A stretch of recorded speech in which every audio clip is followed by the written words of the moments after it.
नमस्कार, मैं हूं मृत्युंजय कुमार झा और कमोडिटी सुपरफास्ट में आपका स्वागत है। और सबसे पहले बात करते हैं एक महत्वपूर्ण खबर की, और खबर यह है कि कल से हॉलमार्किंग के नियमों का पालन करना जरूरी होगा। ज्वेलरी हॉलमार्किंग के नियमों का पालन करना जरूरी होगा।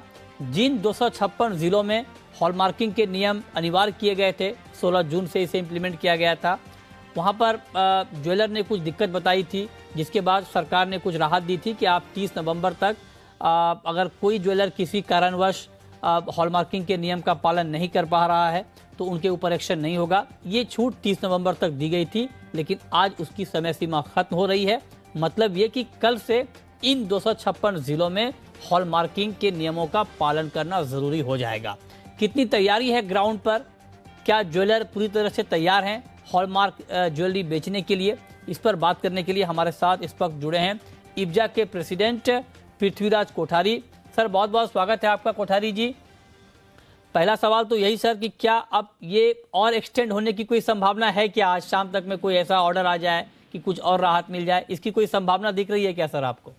देखिए, मुझे लग नहीं रहा है कि एक्शन आगे करेंगे, क्योंकि ऑलरेडी उन्होंने काफी टाइम दे दिया है। बट आए तो अच्छा है, बट अगर नहीं भी आता है तो लोग अब धीरे धीरे इसको प्रिपेयर हो गए और यूज टू हो गए हैं। और अभी हॉलमार्किंग ज्वेलरी, HUID, ये सब अभी कॉमन हो गया है और लोग अभी उसको छोड़ के अभी अपने खुद के बिजनेस के ऊपर ध्यान फोकस कर रहे हैं कि उसको और कैसे अच्छी तरह से किया जाए। Right sir.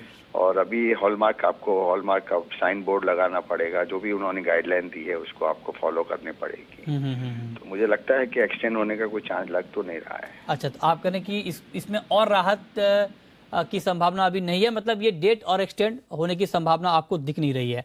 अब अगला सवाल सर आपसे ये, क्योंकि आपके देश भर में मेंबर हैं इब्जा के, तो जिन 256 जिलों में हॉलमार्किंग मैंडेटरी की गई थी, क्या वहां पर ज्वेलर अब पूरी तरह से तैयार हैं हॉलमार्क ज्वेलरी बेचने को लेकर के? क्योंकि कल से तो एक्शन हो जाएगा अगर हॉलमार्क ज्वेलरी नहीं बेचेंगे तो। देखिए, एक्शन तो होगा ही। अगर हॉलमार्क ज्वेलरी नहीं बेचते हैं और अगर उसके यहाँ पे पाई जाती है तो ऑब्वियसली एक्शन करेगी, क्योंकि BIS ने क्लियर कर दिया है कि आपके यहाँ पे हॉलमार्क ज्वेल होना चाहिए, उसका 10x मैग्निफिकेशन ग्लास होना चाहिए, हॉलमार्क आर्टिकल्स पे हर चीज होनी चाहिए, मतलब एक क्लियर किया हुआ है। तो उसके चार्जेस जो फिक्स होने चाहिए।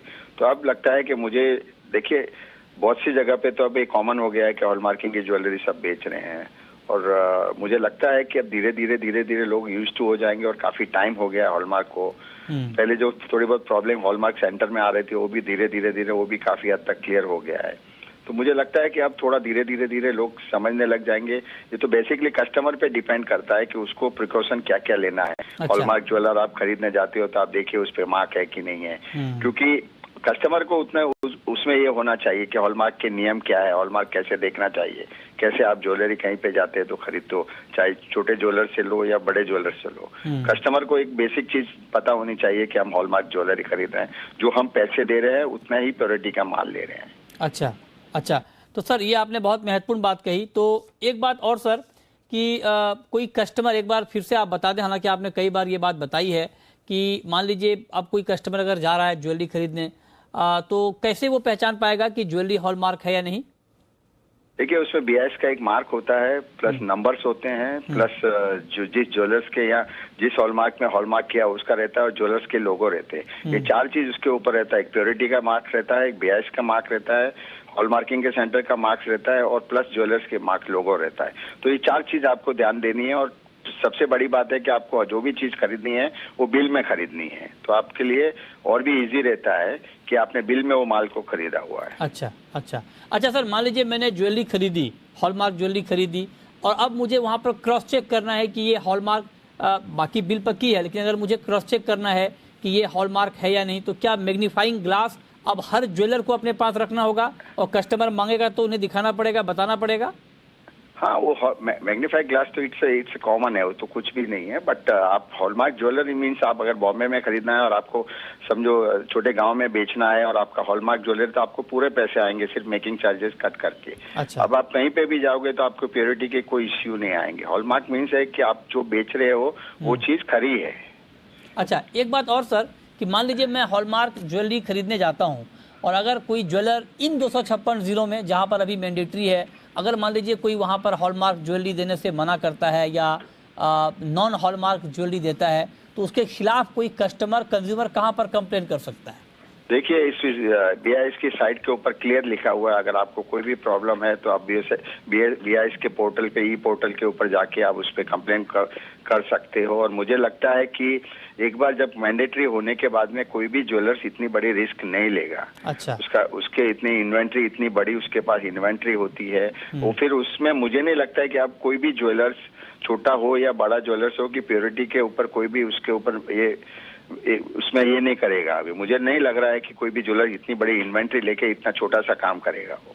अच्छा, तो आप कह रहे हैं कि आपको लगता नहीं कि अब बिना हॉलमार्क वाली ज्वेलरी इन जिलों में बिकेगी। एक सवाल सर और कोठारी जी, कि जिन ज्वेलर के पास मान लीजिए बिना हॉलमार्क वाली ज्वेलरी बच गई है, रह गई है, वो क्या करेंगे फिर? उसका मेल्ट करेंगे, क्या करेंगे? देखिए, या तो आपको उसको मेल्ट करना पड़ेगा या फिर उसको आप हॉलमार्क करके उसको आप बेच सकते हो, क्योंकि पहले भी इन्होंने लेटर भेजा है कि आपके पास में कौन कौन सी हॉलमार्क ज्वेलरी है और कौन सी नहीं है, उसका पूरा एक डिस्क्रिप्शन मंगाया था कि उन्होंने कि क्या क्या चीज आपके पास है और इस डेट के बाद में आपने क्या क्या कराई है। तो वो पूरे उन्होंने पहले से डेटा उन्होंने ले लिया और मुझे नहीं लगता है अब किसी के पास में बची होगी, क्योंकि काफी टाइम हो गया उस चीज को। ठीक बात। और अगर बची है तो आपको उसको फिर से हॉलमार्क कराना पड़ेगा या उसको मेल्ट करके ज्वेलरी बनाने पड़ेगी। अच्छा, ये दो ऑप्शन आपने बताए, लेकिन मैं आपसे एक तीसरे ऑप्शन के बारे में पूछ रहा हूँ कि क्या ये ऑप्शन भी है क्या? अगर किसी ज्वेलर के पास नॉन हॉलमार्क ज्वेलरी है तो क्या वो ज्वेलर उन जगहों पर उस ज्वेलरी को बेच सकता है क्या जहां पर हॉलमार्किंग के नियम अभी अनिवार्य नहीं हुए हैं? उन शहरों के ज्वेलर को बेच सकता है क्या बिना हॉलमार्क वाली ज्वेलरी? देखिए, कहीं पे भी बिकेगा तो प्योरिटी से ही बिकेगा। अगर हॉलमार्क है कि नॉन हॉलमार्क ज्वेलर, अगर आप मुझे भी बेचने जाओगे तो मैं खरीद के उसको फिर से हॉलमार्क कराऊंगा। आखिर कोई ना कोई तो उसको हॉलमार्क करेगा ही।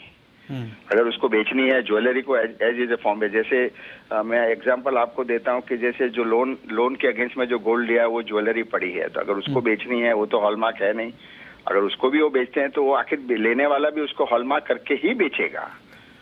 अगर नॉन हॉलमार्क ज्वेलरी है तो उसको हॉलमार्क करने के बाद में ही आप आपके शोरूम में उसको बेच सकते हैं। अच्छा। बिगर हॉलमार्किंग ज्वेलरी आप अपने शोरूम में नहीं बेच सकते हो। ठीक बात है।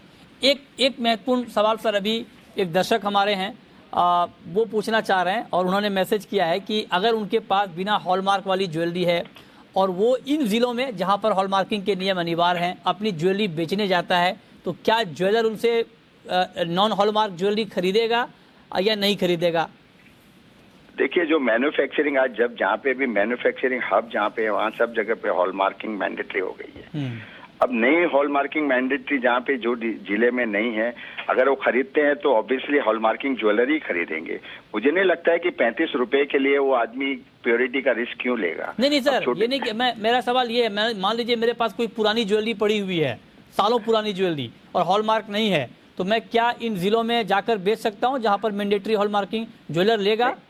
नहीं, आप कहीं पे भी बेच सकते हो, ऐसा जरूरी नहीं है। आप बेचने में आपको कोई प्रॉब्लम नहीं है, पर आप शोरूम में जो माल बेचोगे वो हॉलमार्क ही माल चाहिए। यस, तो मतलब कस्टमर के फ्रंट पर कोई दिक्कत नहीं है? नहीं, कस्टमर को कोई प्रॉब्लम नहीं है, कहीं पे भी कस्टमर को कोई प्रॉब्लम नहीं, कस्टमर कभी भी बेच सकता है। सिर्फ शोरूम वाले ज्वेलरी, वो BIS हॉलमार्क ज्वेलरी ही बेच सकते हैं। हाँ, ठीक बात है। तो मतलब जो दर्शक हमें इस वक्त देख रहे हैं, आप बिल्कुल पैनिक ना हो। अगर आपके पास कोई ज्वेलरी पड़ी हुई है, पुरानी ज्वेलरी, और हॉलमार्क नहीं है, तो आपको बेचने में कोई दिक्कत नहीं है। ज्वेलर वो नॉन हॉलमार्क ज्वेलरी नहीं बेचेंगे इन 256 जिलों के। बाद में देश के अलग अलग इलाकों में भी इसे मैंडेटरी किया जाएगा, तो वहां पर ज्वेलर के लिए ये नियम है कि वो हॉलमार्क ज्वेलरी ही बेचेंगे। लेकिन अगर आपके पास कोई पुरानी ज्वेलरी पड़ी हुई है जो हॉलमार्क नहीं है, उसे आप बेच सकते हैं, उसे बेचने में कोई परेशानी, कोई दिक्कत नहीं है। आखिरी सवाल संक्षेप में कोठारी जी, चार्जेस क्या है हॉलमार्किंग के? हॉलमार्किंग के चार्जेस 35 रुपीज पर आर्टिकल से ज्वेलरी, बहुत भी नॉमिनल चार्जेस है जिसमें कुछ भी नहीं होता है उसको। 35 रुपीज पर आर्टिकल। हाँ, तो मतलब ये सवाल इसलिए था आपके लिए ताकि आप जब जाएं ज्वेलरी की दुकान पर हॉलमार्क ज्वेलरी खरीदने, तो 35 रुपए प्रति पीस, जो अभी कोठारी जी ने बताया कि हॉलमार्किंग के चार्जेज हैं। अगर कोई ज्वेलर आपसे 200-300 रुपए कोट करता है कि हॉलमार्किंग के लिए आपको चुकाने होंगे, तो आप तुरंत मना करें और उनको बताएं कि 35 रुपए चार्ज है गोल्ड ज्वेलरी के लिए और 25 रुपए चार्ज है सिल्वर ज्वेलरी के लिए। बहुत शुक्रिया कोठारी जी आपका हमारे साथ जुड़ने के लिए और डिटेल में हॉलमार्किंग के नियमों पर बातचीत करने के लिए।